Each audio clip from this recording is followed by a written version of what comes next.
Bismillahirrahmanirrahim. Assalamualaikum warahmatullahi wabarakatuh.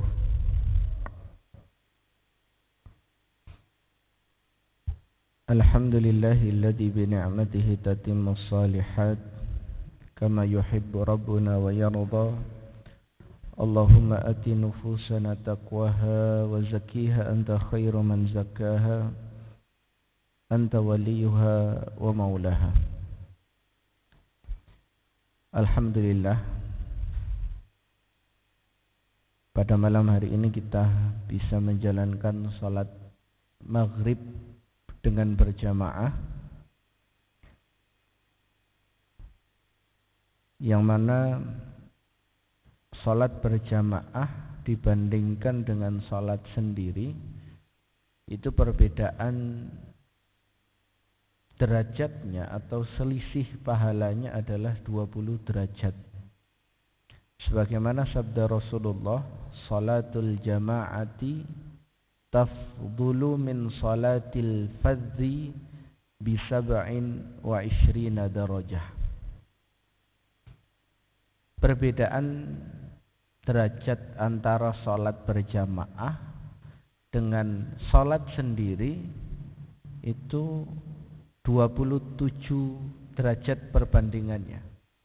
Jadi kalau sholat sendiri ya 1, sedangkan sholat berjamaah mendapatkan 27 tingkatan. Ya. Maka bersyukur kita ketika Allah Subhanahu wa ta'ala masih menyehatkan anggota tubuh kita sehingga bisa melangkahkan kaki kita ke masjid ini untuk beribadah kepada Allah. Dan yang selanjutnya kita lanjutkan dengan kajian dan kemudian sholat isya berjamaah. Kita lanjutkan pembahasan hadis. An Ibni Abbas an Nabi sallallahu alaihi wasallam qala man sawwara suratan kullifa ayyan fukha fihi wa udhiba wa la yanfukha fihi wa man tahallama kullifa ayyakida sya'irataini wa udhiba wa lan ya'kid bainahuma wa man istama'a ila hadithi qaumin wa hum yufirruna minhu subba fi udhunayhi al-anku. Dari Ibnu Abbas, dari Nabi SAW, beliau bersabda, barang siapa membuat suatu gambar yang bernyawa, maka ia akan dibebani meniupkan ruh padanya sambil diazab, sementara dia tidak akan pernah dapat meniupkan ruh padanya.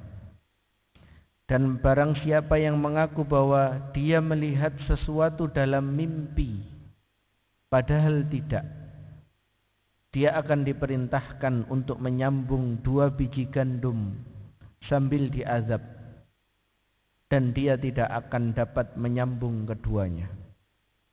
Dan barang siapa yang mendengarkan percakapan keduanya, dan barang siapa yang mendengarkan percakapan suatu kaum, padahal mereka terhadapnya tidak menyukai, maka akan dituangkan ke dalam kedua telinganya besi yang mencair.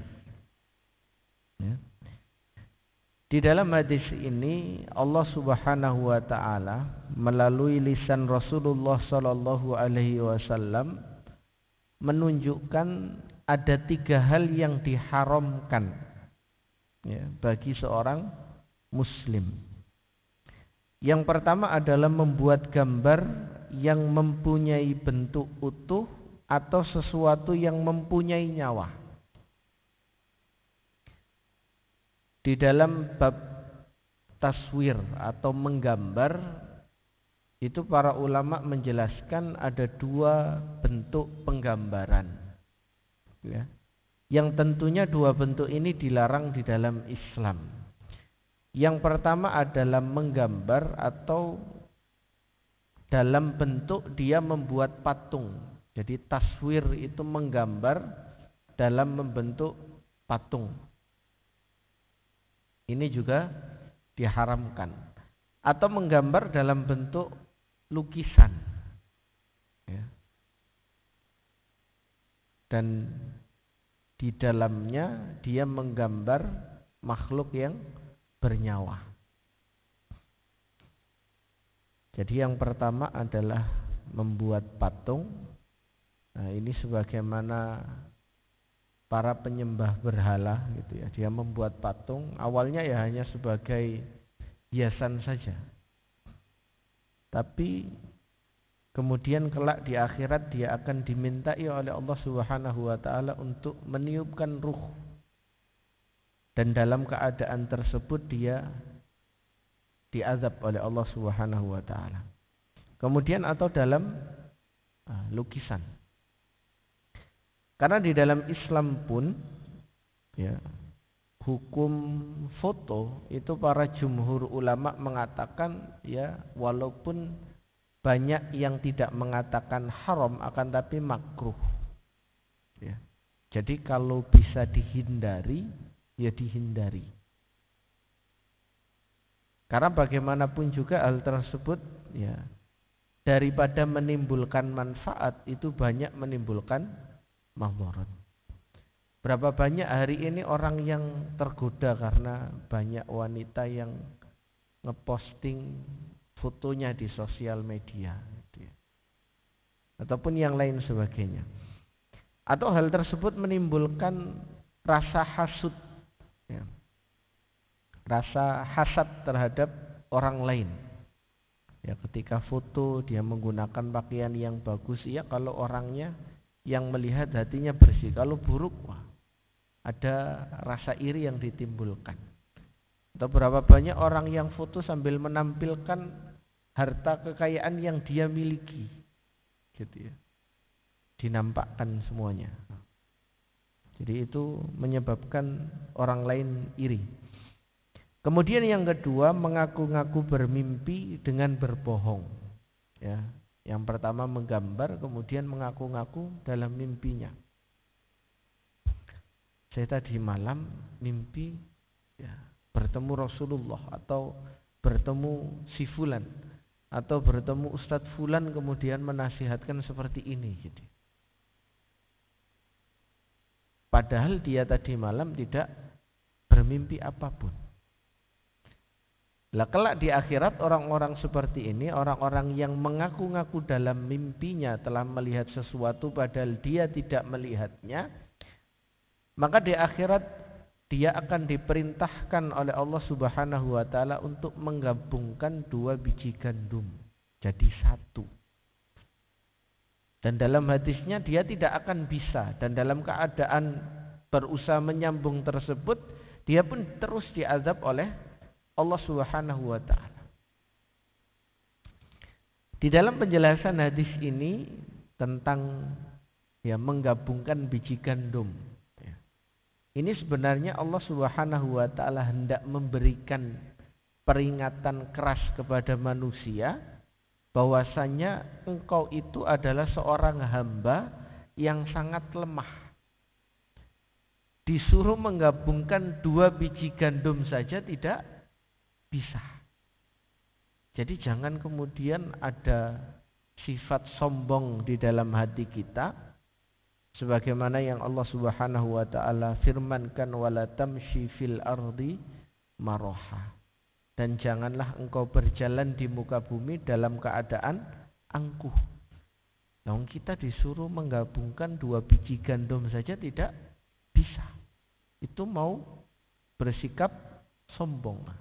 Na'udzubillah min dzalik. Kemudian yang ketiga adalah mendengarkan percakapan orang lain tanpa meminta izin kepadanya. Kalau di dalam terjemahan tadi ada orang yang datang, kemudian ada kaum yang ngobrol. Nah, kedatangan orang ini itu tidak diinginkan atau tidak diridhoi oleh orang yang ngobrol tadi. Ya. Karena mungkin yang diobrolkan ini rahasia. Gitu ya. Sehingga orang yang datang itu tidak diinginkan kehadirannya atau orang yang datang ini seringnya dia menimbulkan sikap yang buruk, maka kehadirannya tidak diinginkan. Maka orang yang terlalu maksa dalam keadaan seperti ini, dia asal masuk tanpa memperdulikan orang yang ngobrol bareng atau orang yang bermusyawarah bareng, kelak di akhirat dia akan dituangkan ke telinganya besi yang mencair sebagai bentuk azab Allah Subhanahu wa taala kepada dirinya. Jadi di dalam hadis ini ada 3 ancaman keras dari Allah Subhanahu wa taala melalui lisan Rasulullah tentang 3 hal. Yang pertama adalah larangan menggambar, kedua adalah larangan mengaku-ngaku di dalam mimpinya, yang ketiga adalah larangan mendengarkan sesuatu yang seharusnya dia tidak dengar. Karena bagaimanapun juga ketika kita datang kepada seorang kaum, nah itu harus meminta izin terlebih dahulu.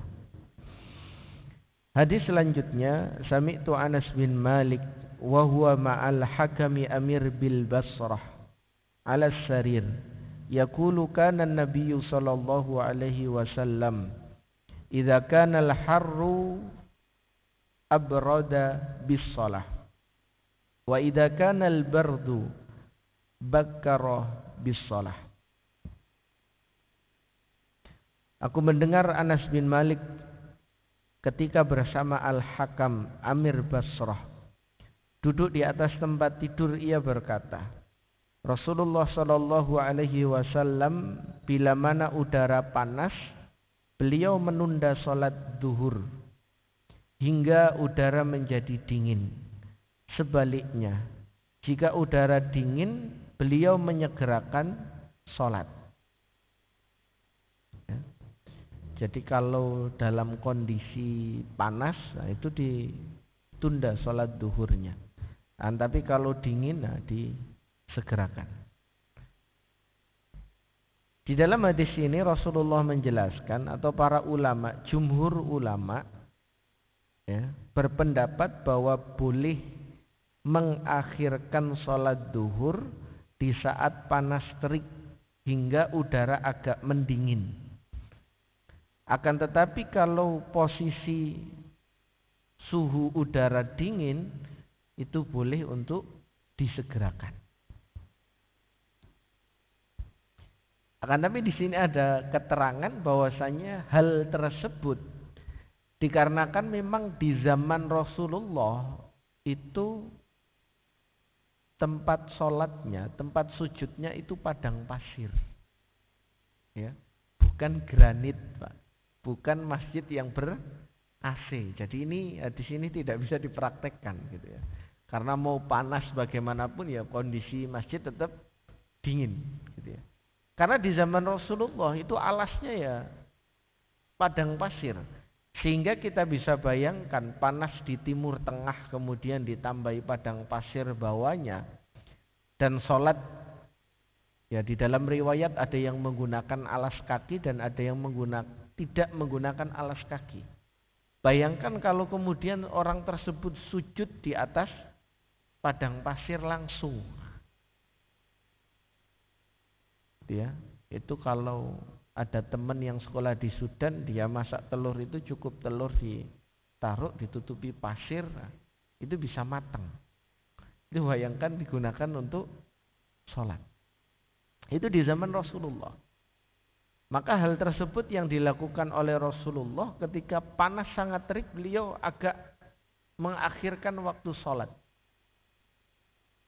Walaupun mengakhirkannya tidak kemudian sampai dekat-dekat asar, enggak. Dilihat ketika panas sudah agak mereda, beliau laksanakan sholat.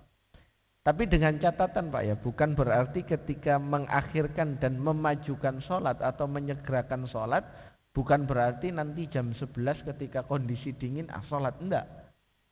Karena syarat sholat itu harus dukhulul waktiha. Jadi harus masuk waktunya terlebih dahulu. Kalau belum masuk waktunya tidak diperbolehkan untuk sholat. Ya. Jadi hadis ini itu tidak bisa dipraktekkan di Masjid At-Taqwa ini Pak ya. Jadi jangan nanti kayaknya agak panas ini, kita mundurkan saja. Tidak. Kemudian hadis selanjutnya, haddatsana Anas bin Malik qala dakhaltu ala Nabi sallallahu alaihi wasallam wa huwa ala saririn marmulin bisyaritin tahta ra'sihi wisadatun min udumin haswuha lifun ma baina jildihi wa baina sariri thawbun fadakhala alaihi Umar fabaka faqala lahu an-nabiy sallallahu alaihi wasallam ma yabkika ya Umar qala ama wallahi ma abki ya Rasulullah ala akuna a'lamu annaka akram ala Allahi min Kisra wa Kaisar fahuma ya'ithani fihi ma ya'ithani fihi minad dunya wa anta ya Rasulullah bil makani alladhi ara faqala Nabi sallallahu alaihi wasallam amma tarda ya Umar an takunu lahumud dunya wa lanal akhirah qultu bala ya Rasulullah qala fa innahu kadzalik. Anas bin Malik menceritakan kepada kami, ia berkata, aku pernah menemui Rasulullah sallallahu alaihi wasallam ketika beliau berada di atas tempat tidur yang berajut anyaman. Di bawah kepala beliau terdapat sebuah bantal dari kulit yang diisi dengan sabut. Antara kulit beliau sallallahu alaihi wasallam dan tempat tidur terdapat kain alas.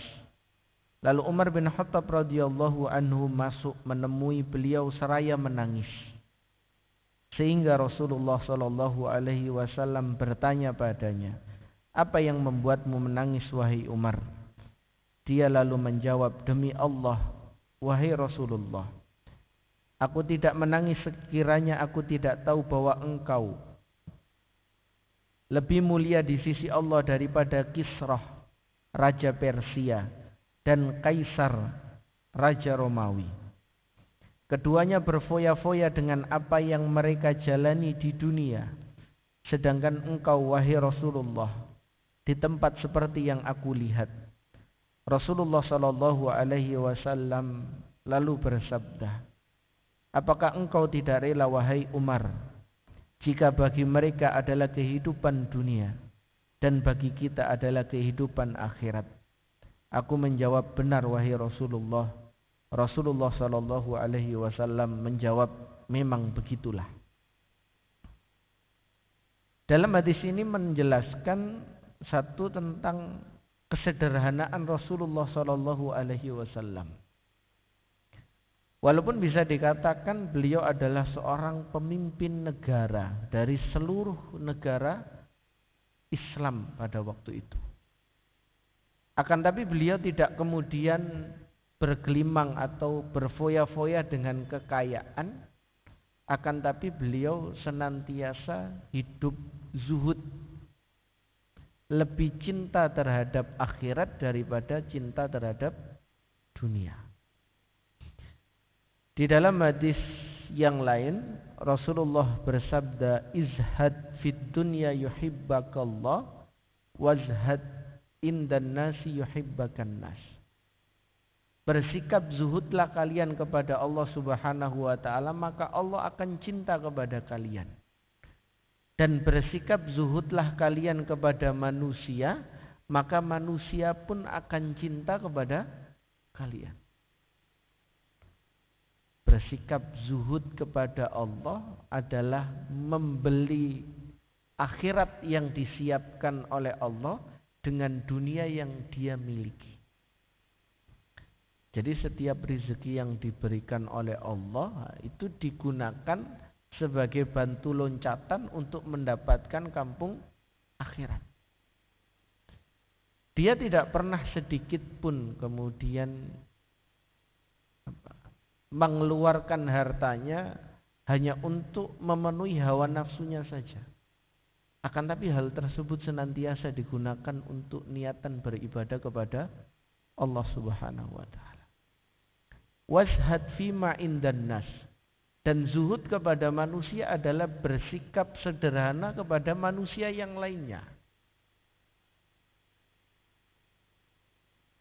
Karena manusia itu akan bersikap baik, akan bersikap kagum kepada orang-orang yang bersikap sederhana. Walaupun mungkin kekayaan luar biasa, akan tapi tampilan biasa saja. Umar bin Khattab radhiyallahu anhu ketika menjadi seorang khalifah, beliau menguasai hampir 2/3 dunia. Persia, Romawi itu takluk di bawah kekuasaan Umar bin Khattab.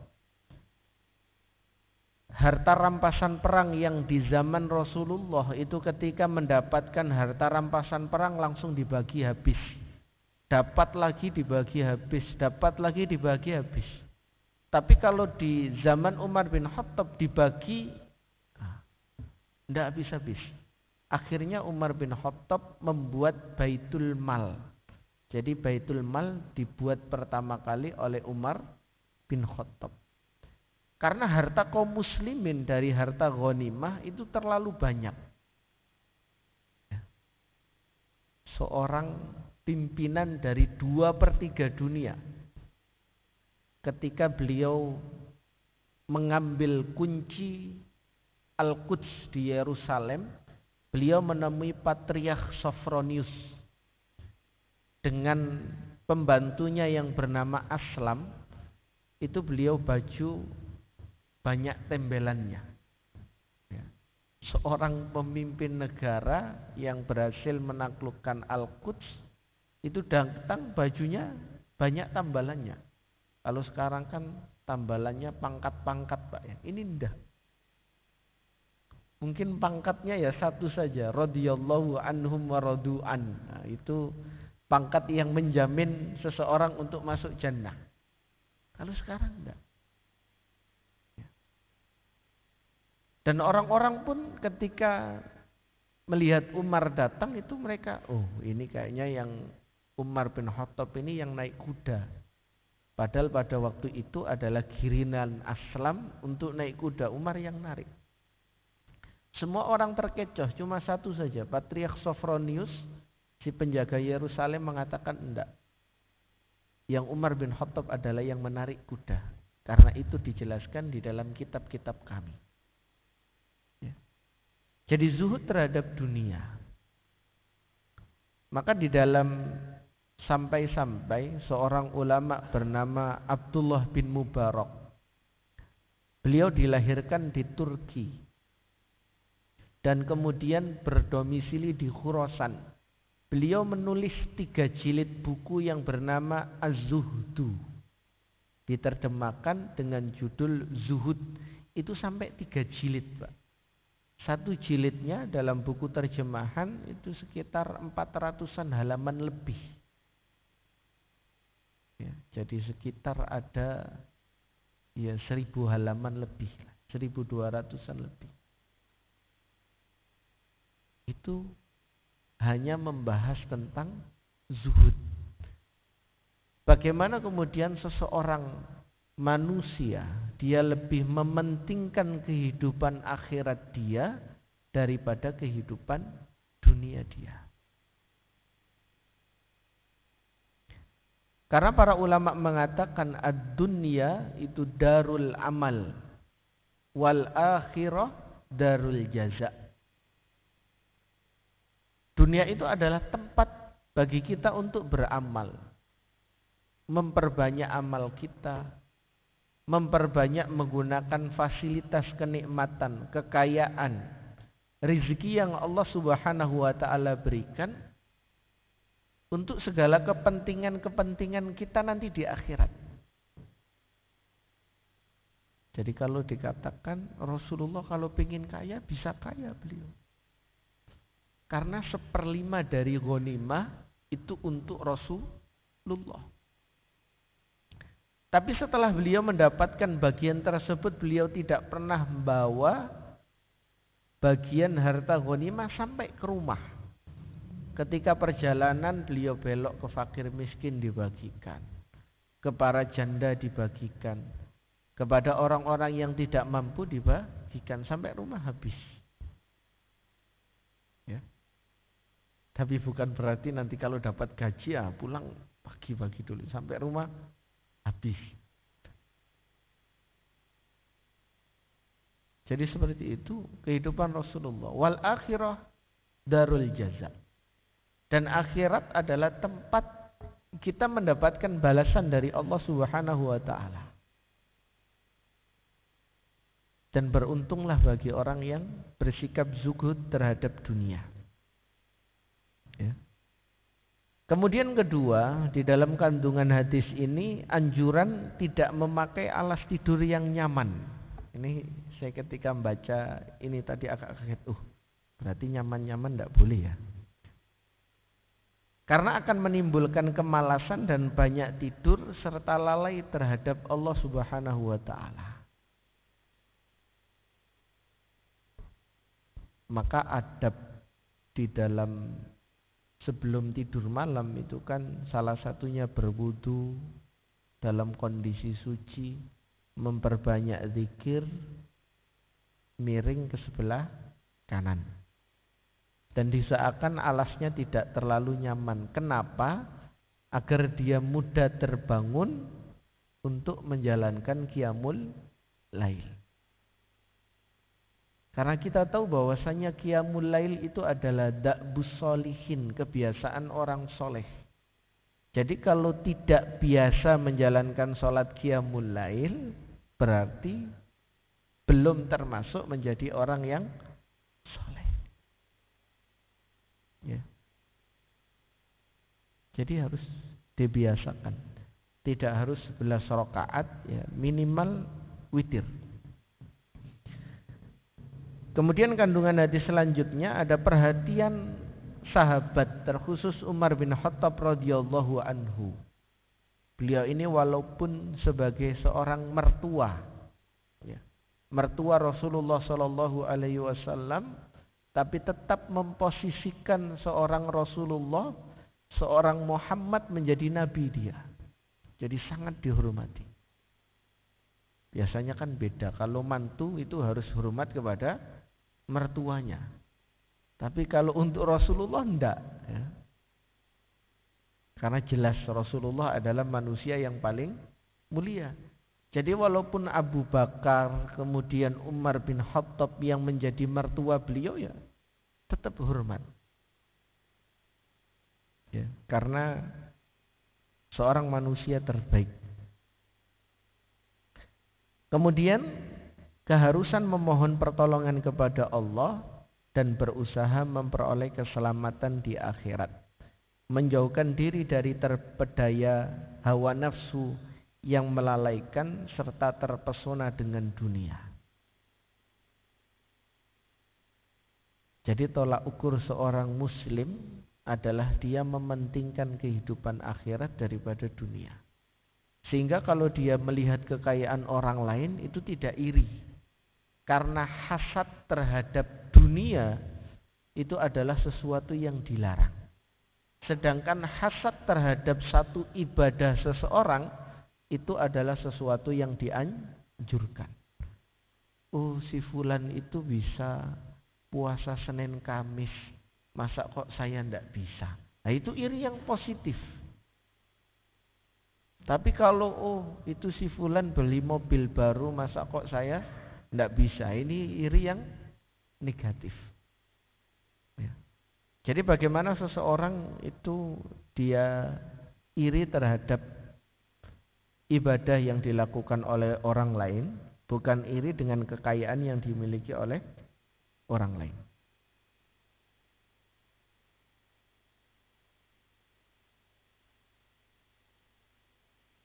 Hadis selanjutnya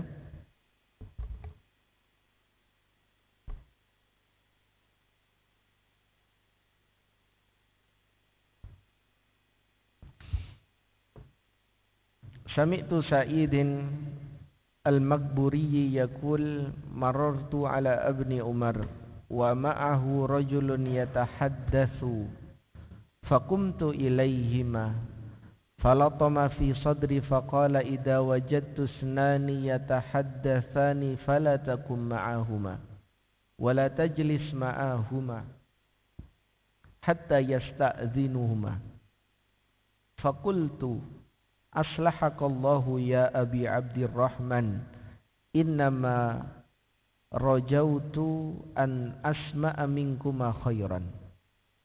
Aku mendengar Sa'id al-Makburi, ia berkata, aku pernah melintas di depan Ibnu Umar yang sedang berbicara dengan seseorang. Lalu aku bergabung dengan keduanya. Ibnu Umar lalu menepuk dadaku seraya berkata, jika engkau jumpai dua orang yang sedang berbicara, maka janganlah engkau berdiri bersama keduanya dan janganlah duduk bersama keduanya hingga engkau meminta izin kepada mereka. Lalu aku berkata, semoga Allah Subhanahu wa ta'ala memperbaikimu, wahai Abu Abdurrahman. Aku hanya ingin mendengar dari kalian berdua sesuatu yang baik. Kandungan hadis ini berbisik-bisik diperbolehkan menurut syariat dengan syarat tidak mengandung dosa, permusuhan dan bermaksiat kepada Allah. Jadi bisik-bisik boleh, asalkan bukan berbisik-bisik untuk menggibah seseorang. Kemudian yang kedua, tidak boleh mencampuri dua orang yang sedang berbisik. Jadi kalau ada orang yang sedang ngobrol, tidak kemudian datang nyelonong, nimbrung. Tidak. Akan tapi izin dulu. Mungkin pembicaraannya adalah pembicaraan yang memang tertutup, tidak boleh didengar orang lain, perbicaraan yang rahasia, ya. Jadi maka adabnya di dalam Islam itu datang meminta izin terlebih dahulu, boleh tidak dia di situ, gitu ya. Karena agar kedatangan orang tersebut pun tidak mengganggu dua orang yang berbicara, gitu ya. Kemudian hadis selanjutnya, an Abdullah anna Rasulullah sallallahu alaihi wasallam qala idza kanu salasatan fala yatanajasnani dunas salis. Dari Abdullah, ia berkata, Rasulullah sallallahu alaihi wasallam bersabda, bila mana mereka bertiga, maka janganlah dua orang berbisik tanpa mengajak orang yang ketiga. Ya. Jadi kalau ada tiga orang dekat-dekatan, jangan kemudian keduanya berbisik tanpa melibatkan orang yang ketiga, padahal dekat dia. Ya, duduk bertiga. Karena di dalam hadis yang lain, idza kuntum salasan fala yatanajasnani duna sahibahu fa innahu yuhzin. Jadi kalau kalian bertiga, jangan berbisik tanpa mengajak orang yang ketiga, karena hal tersebut akan menjadikan orang yang ketiga bersedih, gitu ya. Karena kok seolah-olah disingkirkan atau tidak dianggap keberadaannya. Dan para pensyarah hadis, perhatikan, para pensyarah hadis itu pun memasukkan kategori hadis ini itu apabila satu contoh, Pak, ya, satu contoh. Ada tiga orang, dua orang Jawa, ya, satu orang luar Jawa, ya. Dan orang Jawa ini ngobrol dengan orang Jawa satunya, sedangkan orang luar Jawa tidak paham. Dalam keadaan seperti itu, ketika ngobrol dengan bahasa daerah yang tidak dimengerti orang ketiga, itu pun termasuk hadis ini, gitu ya. Itu pun termasuk hadis ini. Karena bisa jadi hal tersebut itu menyinggung perasaannya. Karena mungkin orang ketiga nanti akan timbul suudzon, oh itu kayaknya ngomongin saya, gitu ya. Maka diusahakan menggunakan bahasa yang bisa difahami orang ketiga. Jadi kalau ngobrol ya tidak boleh berbisik-bisik.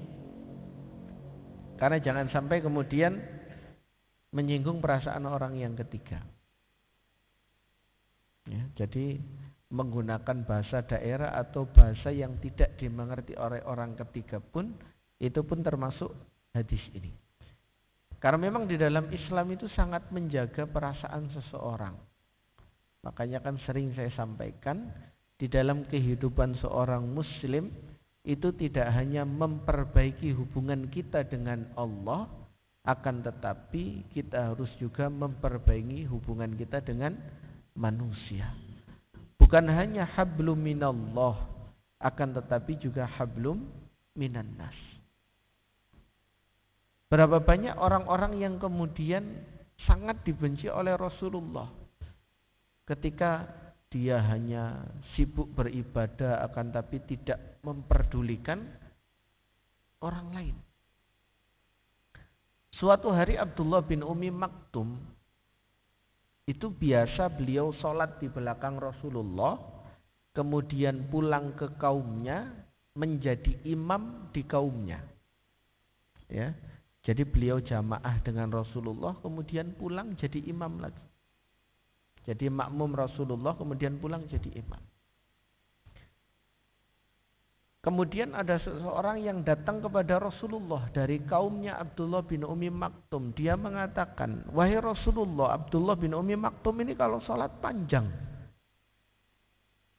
Sedangkan di kaum kita itu banyak orang tua yang kalau sholat panjang dia tidak kuat. Kemudian ada orang-orang yang bekerja, kalau sholat kelamaan ini ganggu pekerjaan. Ya. Kemudian setelah mendapatkan aduan tersebut, Abdullah bin Ummi Maktum dipanggil sama Rasulullah. Wahai Abdullah bin Ummi Maktum, sini kamu. Akhirnya ditanya, kenapa kamu kok menjadi imam bacaannya panjang? Kata Abdullah bin Ummi Maktum, wahai Rasulullah, saya itu ketika setiap sholat, saya membaca persis sebagaimana yang engkau baca. Jadi kalau engkau tadi membaca surat An-Naba, saya ngimami juga membaca surat An-Naba. Kalau engkau tadi membaca surat At-Takwir, saya ketika mengimami membaca surat At-Takwir. Masa kok saya salah wahai Rasulullah? Dengan jawaban Abdullah bin Ummi Maktum tersebut, Rasulullah tersenyum. Wahai Abdullah, sungguh antara engkau dengan orang yang menjadi makmummu itu berbeda. Jadi jangan disamakan. Ya. Jangan disamakan. Karena yang menjadi makmum aku, yakni makmumku adalah orang-orang yang memang benar-benar pertama kali masuk Islam. Sahabat-sahabat yang terpilih. Dan sedangkan kaummu adalah orang-orang yang dia masuk Islamnya belakangan. Sehingga ketika masuk Islam belakangan itu ada yang ya mungkin Islamnya masih ikut-ikutan ataupun dan lain sebagainya. Di dalam surat Al-Hujurat ayat 14 Allah Subhanahu wa taala berfirman, qalatil a'rabu amanna kullam tu'minu walakin qulu aslamna. Ada seorang badui dari Bani Amir yang datang kepada Rasulullah. Dia berniat untuk meminta bagian sedekah. Dan dia mengatakan, qalatil a'rabu amanna, wahai Rasulullah, saya telah beriman. Lalu langsung turun ayat. Rasulullah disuruh jawab, kullam tu'minu, wahai orang Badui, engkau belum beriman. Walakin qulu aslamna, akan tetapi engkau hanya sampai derajat Islam. Ya. Jadi di dalam pelajaran atau di dalam Islam itu ada perbedaan antara Islam dan iman. Jadi tingkatan di dalam Islam itu Islam, iman, baru ihsan. Ini dijelaskan di dalam hadis arba'in Hadis yang kedua, suatu hari malaikat Jibril datang kepada Rasulullah, meletakkan lutut beliau dengan lutut Rasulullah, meletakkan kedua tangan beliau di paha Rasulullah, dan bertanya, "Ya Muhammad, jelaskan kepadaku tentang Islam." Kata Rasulullah, Islam itu mengucapkan syahadat, sholat, puasa, zakat, haji bagi yang mampu. Sedangkan iman itu beriman kepada Allah, Rasulnya, malaikat, kitab-kitabnya, hari akhir, dan takdir. Di dalam penjelasan para mufassir, para ahli tafsir tentang surat Al-Hujurat ayat ke-14, Islam itu hanya mencakup amalan-amalan dohir saja. Ya, dari sholat, puasa, zakat, haji, syahadat. Ini kan amalan dohir. Sedangkan yang lebih penting dari itu adalah amalan batin.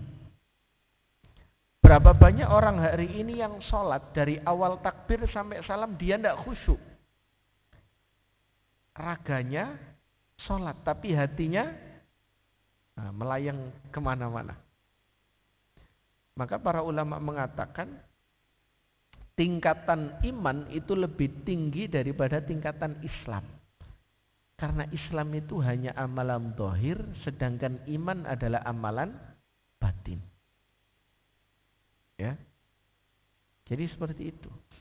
Maka bagaimana seorang muslim itu, ya, dia tidak hanya kemudian memperdulikan sisi hubungan dia dengan Allah Subhanahu wa taala saja, akan tapi dengan sesama manusia. Dan Rasulullah Shallallahu Alaihi Wasallam pun menegur Abdullah bin Umi Maktum karena ya salatnya yang terlalu panjang. Karena jelas kualitas imanmu dengan iman kaum-kaummu itu berbeda. Makanya satu contoh sebagaimana saat ini saja, ketika para sahabat diimami Rasulullah membaca ayat-ayat atau surat-surat yang panjang, wah mereka ya nikmat-nikmat saja. Oh ini diimami Nabi, Rasul, manusia terbaik yang bisa memberi syafaat, ya. Bacaan Al-Qur'annya terbaik gitu ya. Karena di dalam satu riwayat afsahaman nataqa bidhat. Jadi Rasulullah itu yang paling fasih mengucapkan huruf dhat. Itu Rasulullah. Jadi bacaannya yang paling bagus. Itu ya insya Allah enggak capek, kuat-kuat saja. Gitu ya. Maka semakin lama, semakin mendekati akhir zaman, orang-orang akan semakin tidak kuat ketika bacaan imamnya panjang. Gitu ya. Karena hal tersebut sangat berpengaruh dengan keimanan seseorang. Ya. Jadi maka dari itu sekali lagi bagaimana kemudian di dalam banyak pelajaran akhlak ini kita harus memperbaiki hubungan kita terlebih dahulu dengan Allah Subhanahu wa taala, dengan Rasulullah sallallahu alaihi wasallam dan dengan Al-Qur'anul Karim. Karena ini adalah sikap-sikap akhlak yang harus lebih kita utamakan, baru kemudian kita memperbaiki hubungan kita dengan sesama manusia. Jangan sampai kemudian kita hanya mementingkan, jadinya kebalik ya, mementingkan hubungan baik kita dengan sesama manusia, akan tapi kita tidak memperdulikan hubungan baik kita dengan Allah Subhanahu wa taala. Mudah-mudahan kita dikumpulkan oleh Allah Subhanahu wa taala di jannahnya dan diampuni dosa-dosa kita semuanya.